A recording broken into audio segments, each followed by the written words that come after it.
Buongiorno da Sicilia 24, questi titoli. Sicilia nella morsa del caldo africano, l'anticiclone subtropicale porterà progressivamente le temperature fino a 44 gradi. L'ondata di calore si intreccia con l'emergenza incendi, con allerta massima in 3 province dell'isola.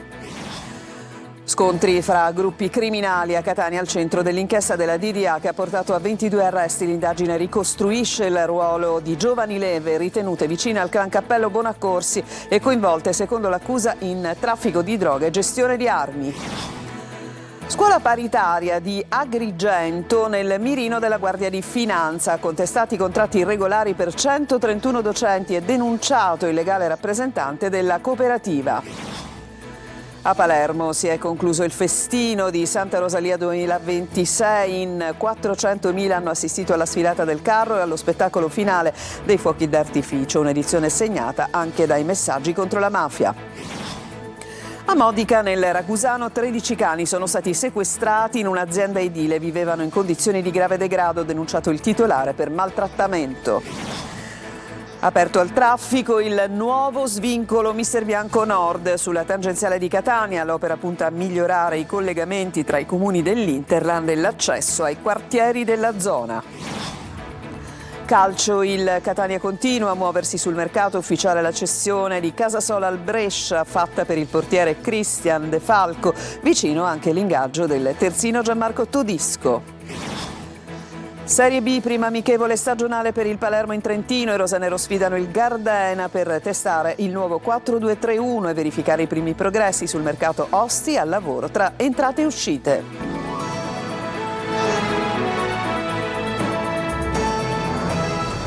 Ben trovati nella morsa del caldo. Sì, la Sicilia si trova proprio in questa condizione. L'anticiclone subtropicale algerino infatti avanza, infiamma l'isola che è alle prese con l'emergenza incendi. Da domani bollino rosso per il caldo su Palermo, già oggi in arancione, termometro in costante risalita fino a domenica. Sentiamo Tonino De Mana.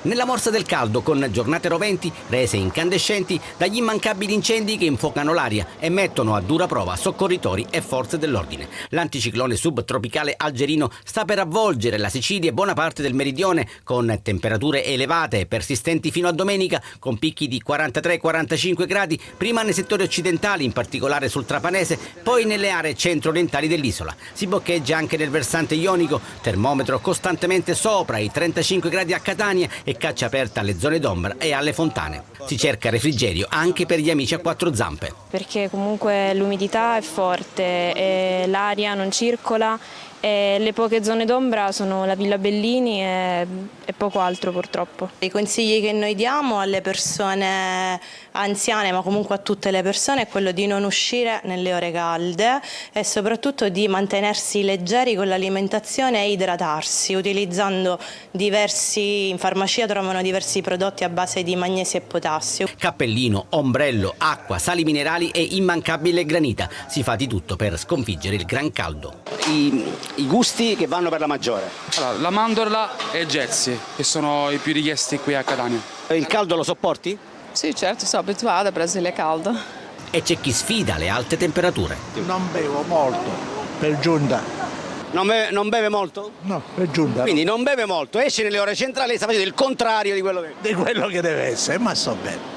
Domani la calura si intensificherà su Sicilia, Sardegna e Calabria, con bollino rosso, massimo livello di allerta su Palermo, già oggi in arancione. E poi ci sono gli incendi, favoriti dall'elevata quantità di vegetazione incolta e secca. Per l'emergenza roghi, da oggi allerta rossa nelle province di Palermo, Messina e Ragusa. A Catania 22 arresti, una faida tra due opposte fazioni e un impressionante uso di armi, come scritto dagli inquirenti. Un'organizzazione composta da molte giovani leve che gestivano le piazze di spaccio. Da qui appunto gli arresti odierni. Orazio Longo. Quelle sparatorie al villaggio Sant'Agata e a Librino a Catania erano i segnali di una faida tra due opposte fazioni emersa dopo una violenta rissa avvenuta nella primavera del 2022, dopo che alcuni ragazzi ritenuti vicini al clan Mazzei dei Carcagnusi avrebbero impedito ad un cantante neomelodico catanese di esibirsi sul palco di un noto trapper. La polizia, su ordine della DDA, ha eseguito un'ordinanza di custodia cautelare nei confronti di 22 persone accusate di associazione a delinquere armata finalizzata al traffico di stupefacenti, acquisto, detenzione e cessione di stupefacenti, detenzione e porto in luogo pubblico di armi comuni da sparo, lesioni personali e minacce con l'aggravante del metodo mafioso. Rispetto ad altri 4 indagati si attende l'esito degli interrogatori preventivi. L'organizzazione criminale è composta prevalentemente da giovani leve a cui è contestato l'utilizzo del metodo mafioso e l'aver agevolato il clan Cappello Bonaccorsi. Le piazze di spaccio si trovavano al villaggio Sant'Agata, a Librino e a San Cristoforo. In questo scenario caratterizzato da un impressionante uso di armi, scrivono i magistrati, è stata inserita una sparatoria del giugno 2023, causata da un debito non pagato di 500 euro, e ancora uno scontro armato nel pomeriggio del 16 giugno, un altro episodio di esplosioni d'arma da fuoco il 21 giugno dello stesso anno. Dalle indagini è emerso anche che l'organizzazione svolgeva operazioni particolarmente remunerative basate sull'introduzione nelle carceri dell'isola di cocaina, cellulari e SIM grazie al contributo determinante di professionisti ed esperti nelle manovrare droni. Incidente mortale intorno alle 2 della notte sulla strada che collega Floridia e Solarino. A scontrarsi per cause ancora in corso di accertamento una moto e uno scooter. Un ragazzo di 16 anni ha perso la vita, altri 2 giovani sono rimasti feriti, sono in tutto 4 i ragazzi coinvolti. Un 19enne è stato trasportato al San Marco di Catania in gravissime condizioni. Sul luogo dello scontro sono intervenuti i sanitari del 118, le forze dell'ordine. Le indagini sono state affidate ai carabinieri che hanno effettuato i rilievi per ricostruire la dinamica del gravissimo incidente. Cambiamo argomento. Sono stati scoperti dalla Guardia di Finanza 131 professori irregolari in un istituto scolastico paritario di Agrigento, contestati 300.000 euro di ricavi non dichiarati e 435.000 euro di contributi non versati. Angelo Gagliano. Ricavi non dichiarati per 300.000 euro e contributi non versati per 435.000 euro. Al centro delle indagini della Guardia di Finanza di Agrigento, un istituto scolastico paritario che, secondo l'accusa, ha assunto 131 docenti con contratti ritenuti irregolari. In sinergia con la direzione provinciale dell'INPS, le Fiamme Gialle hanno scoperchiato un complesso sistema messo in piedi per evadere tasse e contributi. L'inchiesta ruota attorno ad una cooperativa con sede legale nella città dei Templi che gestiva la scuola. Dalle indagini è emerso che tutti i professori impegnati nell'insegnamento delle materie curricolari erano legati alla cooperativa da contratti di collaborazione a progetto, una formula che però non corrispondeva alla reale natura del rapporto di lavoro. Gli accertamenti hanno infatti portato alla riqualificazione di quei contratti con rapporti di lavoro subordinato. Il legale rappresentante della cooperativa è stato denunciato alla Procura di Agrigento con l'ipotesi di omesso versamento delle ritenute previdenziali e assistenziali. Svolta nelle indagini sull'ordigno esploso in un'abitazione di Agrigento, la polizia avrebbe già individuato un sospettato all'origine del gesto. Ci sarebbe una lite per la disponibilità dell'immobile. Davide Sardo. Inchiesta aperta e indagini a una svolta ad Agrigento. La polizia ha già visionato le immagini delle telecamere di sorveglianza di via Silvio Pellico tra via Manzoni e il viadotto Acragas. Gli investigatori avrebbero concentrato gli accertamenti su un sospettato, anche grazie alle indicazioni fornite dall'affittuario dell'abitazione, parente del proprietario dell'immobile. All'origine del gesto ci sarebbe una controversia legata alla disponibilità della casa.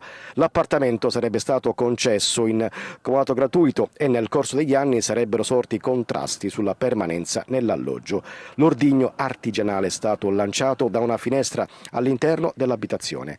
In casa si trovavano un italiano e un cittadino gambiano già noto alle forze dell'ordine. Quest'ultimo è rimasto lievemente ferito ad una gamba e è stato trasportato in ospedale. Le sue condizioni non sono gravi. La violenta esplosione ha danneggiato l'appartamento e altri alloggi dello stabile. Il boato ha seminato il panico tra i residenti. Sul posto sono intervenuti vigili del fuoco, polizia, scientifica e sanitari del 118. Le indagini proseguono per ricostruire l'esatta dinamica e accertare ogni responsabilità. Sparatoria nel centro storico di Bagheria. I carabinieri hanno arrestato un 29enne del posto già aggravato da precedenti penali, accusato di aver esploso alcuni colpi di pistola nei pressi di un'abitazione. L'episodio, non denunciato nell'immediato, è stato ricostruito grazie alle immagini delle telecamere di videosorveglianza. Il GIP ha convalidato il fermo e disposto la custodia cautelare in carcere. Gli investigatori cercano adesso un possibile complice. A Palermo si è concluso il festino di Santa Rosalia tra una folla di fedeli e di turisti. 400.000 ieri per la sfilata del carro della patrona del capoluogo. I fuochi d'artificio hanno chiuso la notte più lunga per la città e poi l'emblema di questa edizione, lo striscione di Addio Pizzo, dove c'era scritto Santa Rosalia, liberaci dalla mafia. Marco Gullà. I fuochi d'artificio hanno chiuso la notte del 402esimo festino di Santa Rosalia. La festa per la patrona di Palermo ha chiamato a raccolta centinaia di migliaia di persone. La stima è di 400.000 tra fedeli e turisti. Un grande spettacolo per la sfilata del carro, iniziato a Palazzo dei Normanni con il videomapping. La statua di Santa Rosalia, Vergine Normanna, è apparsa avvolta da 300 farfalle luminose, eretta su un biocarro concepito come un giardino botanico del Mediterraneo. Tra le mani della Santa una croce realizzata con il legno delle barche dei migranti e un ramo d'ulivo. Un festino che arriva in un momento delicato per la città, tra violenza e intimidazioni mafiose. Santa Rosalia, liberaci dalla mafia, lo striscione di Addio Pizzo, poi il messaggio dell'arcivescovo Corrado Lorefice. Amore più grande e pace. Torniamoci intanto a queste due parole da Rosalia. Un amore più grande e la pace. Un amore più grande e la pace. Poi il percorso fino ai Quattro Canti, sul carro anche la madre di Alessia La Rosa, la bambina tifosa rosanero morta di cancro il 12 maggio scorso. Il sindaco Roberto Lagalla lancia il tradizionale Viva Palermo Santa Rosalia.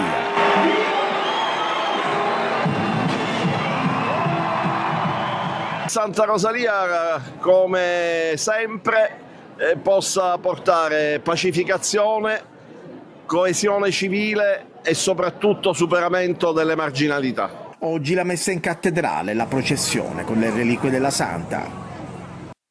Ad Agrigento, vertice in prefettura per affrontare la situazione dell'emergenza idrica Maddalusa connessa all'impossibilità delle autobotti di AICA di rifornire le utenze prive di contratto e gravate da irregolarità urbanistiche. Presenti tra gli altri l'assessore regionale Francesco Colianni, il capo della protezione civile Salvo Cocina e la riunione è ancora in corso. Nella prossima edizione del nostro telegiornale vi riferiremo dei provvedimenti, delle decisioni prese.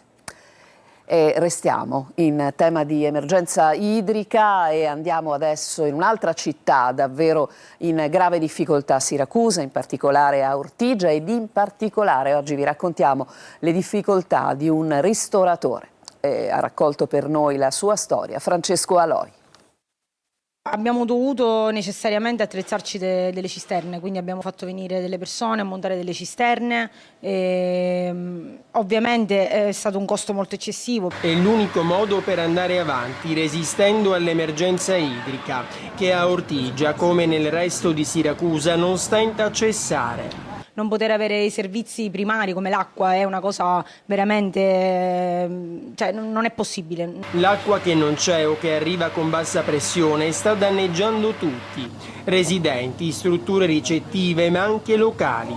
Così c'è chi si è attrezzato per non chiudere quando manca l'acqua, come in questa pizzeria.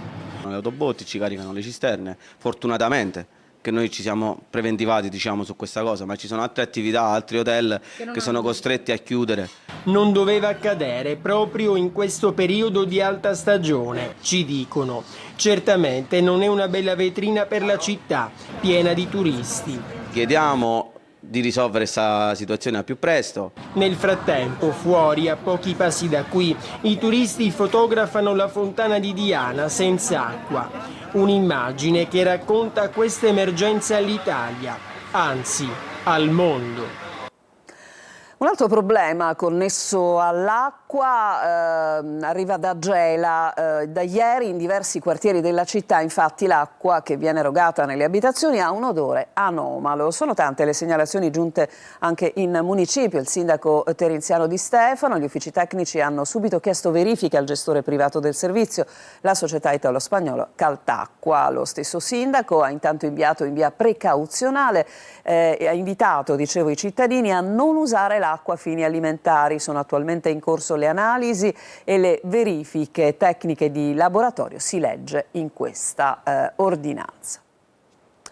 Sequestrati a Modica, nel Ragusano, dal nucleo zoofilo di Stop Animal Crimes Italia 13, i cani custoditi tra degrado e maltrattamenti all'interno di un'azienda del settore edile. E ancora nelle campagne è salvata una cucciola con una profonda ferita al collo provocata da un laccio. Veronica Barbarino.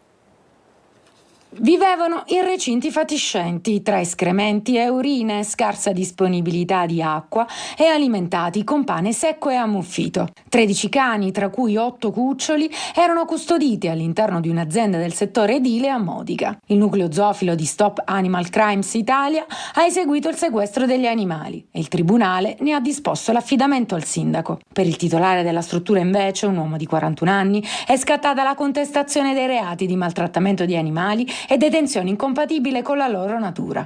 Questa purtroppo è l'ennesima conferma dell'assenza di contrasto, di prevenzione, di sensibilizzazione sul territorio al rispetto degli animali a causa dell'assenza di un'azione seria da parte dello Stato. Noi continueremo a vigilare, non solo in provincia di Ragusa ma in tutta la Sicilia, invitando i cittadini, gli amanti degli animali a non temere, a denunciare, a segnalare all'autorità dello Stato, ma anche a noi guardie zoofile, ogni reato in danno degli animali. E sempre a Modica, una cucciola è stata trovata nelle campagne con una profonda ferita al collo, provocata da un laccio. Soccorsa dagli operatori del canile, il sogno di Giulia è ora in cura.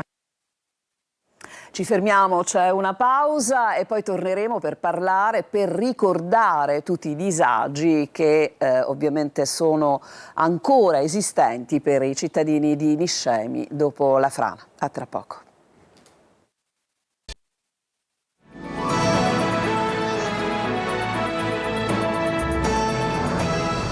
Seconda parte di Sicilia 24, una goccia nell'oceano, è stata definita così dal Movimento 5 Stelle il contributo che i parlamentari appunto dei 5 Stelle sono riusciti a raccogliere a sostegno di tutte le persone che sono state colpite da un punto di vista economico appunto a Niscemi dopo la frana, ma in particolare per coloro i quali si trovano nella zona rossa.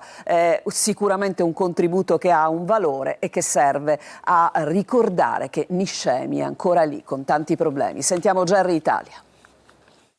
Sono ufficialmente aperti i termini per richiedere i contributi provenienti dalle restituzioni degli stipendi dei parlamentari del Movimento 5 Stelle destinati alle famiglie e alle imprese della zona rossa di Niscemi, evacuata dopo la frana dello scorso gennaio. Sul sito del Movimento 5 Stelle Sicilia è stato pubblicato il regolamento che disciplina l'accesso ai 300.000 euro raccolti, una misura straordinaria nata per offrire un primo sostegno a chi da mesi vive lontano dalla propria abitazione o vede compromessa la propria attività economica. Abbiamo visto che all'incirca possono essere circa 150 famiglie che insistono all'interno della zona rossa e che possono soddisfare ovviamente i requisiti del regolamento, e potrebbero essere circa una ventina di imprese o comunque attività che insistono all'interno della zona rossa. La documentazione già presentata durante la fase preliminare sarà comunque valutata e potrà essere integrata qualora necessario. Il Movimento 5 Stelle non nasconde che 300.000 euro non sono sufficienti a compensare i danni subiti. L'obiettivo dichiarato è però duplice: offrire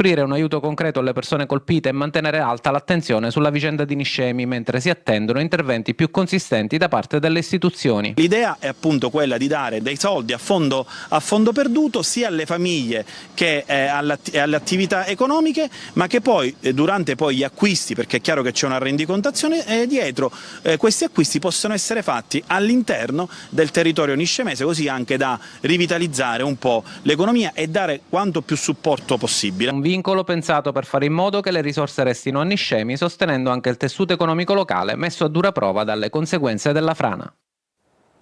È stato aperto al traffico il nuovo svincolo Mister Bianco Nord lungo la tangenziale di Catania. L'intervento realizzato nell'ambito dei lavori della nuova strada dell'Etna migliora l'accessibilità ai quartieri di Lineri, Poggio-Lupo, Belsito, Serra e all'area del sito archeologico di Campanarazzo, oltre a favorire i collegamenti con San Pietro Clarenza, Camporotondo Etneo e Mascalucia. Alla cerimonia di inaugurazione hanno preso parte il sindaco di Mister Bianco Corsaro, il sindaco della città metropolitana di Catania Trantino, gli amministratori dei comuni limitrofi e i vertici di ANAS.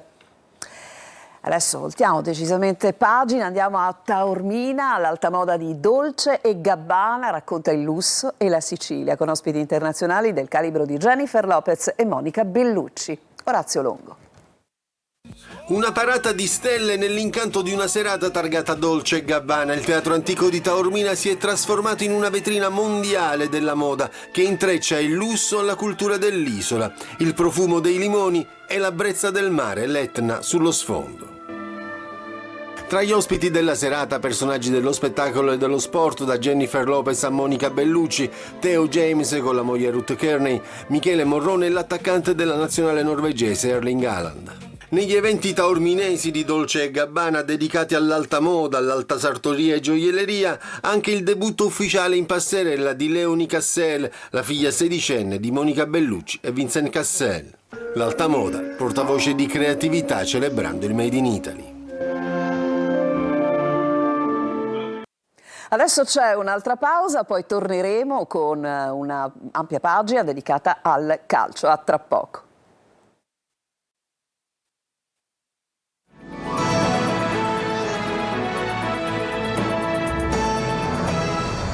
Siamo al calcio, il Catania ha ceduto Casasola al Brescia, è fatta per il giovane portiere De Falco, in arrivo il terzino Todisco. Sergio Colosi. Nuove ufficializzazioni in casa Catania. Tiago Casasola è stato ceduto a titolo definitivo in Serie C all'Union Brescia, dove ha firmato un contratto biennale. A Casasola, che la scorsa stagione ha disputato 39 partite realizzando 3 reti, il club rossazzurro ha augurato le migliori fortune personali e professionali. Il portiere Cristian De Falco, 20 anni il prossimo 21 agosto, è un calciatore del Catania. De Falco, cresciuto nelle giovanili di Bologna e Molese Reggiana, ha giocato un'ottima stagione con l'Igea Virtus, dove però è stato sfortunato e involontario protagonista della penalizzazione di 5 punti della società barcellonese per una precedente squalifica non scontata. Il Catania sostituisce Casasola con il terzino destro 24enne Gianmarco Todisco. Imminente la cessione a titolo definitivo dell'ex Avellino, che ha militato anche con Cerignola, Sorrento, Santa Maria Cilento e Juve Stabia.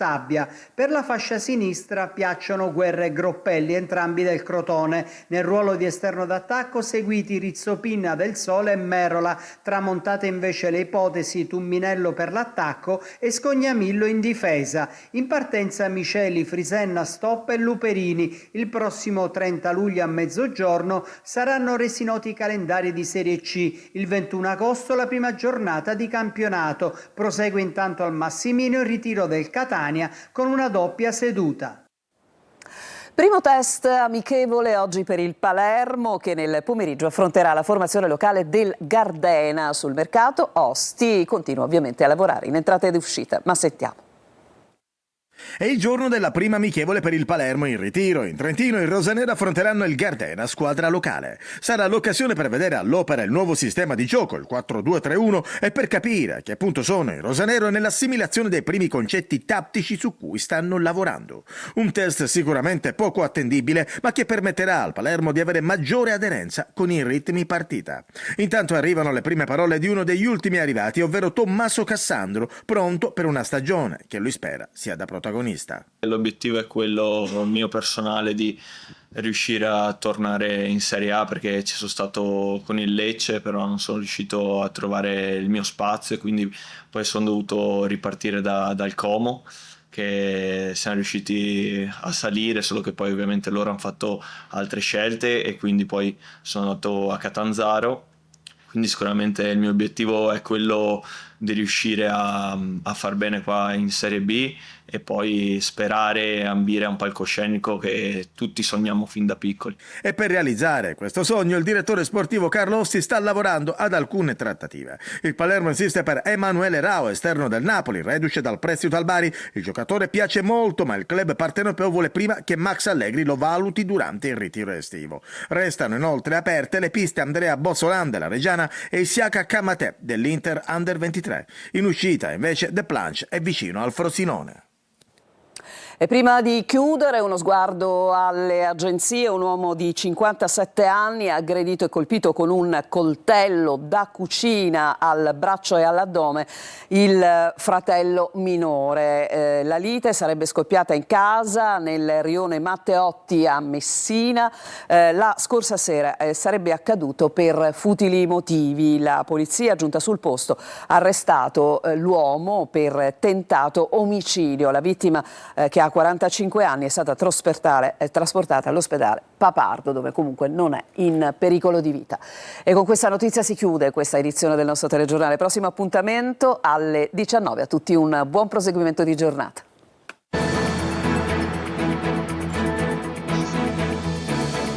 Entra nel mondo dell'informazione con l'app Sicilia Web. Resta sempre aggiornato con le news e le live in diretta.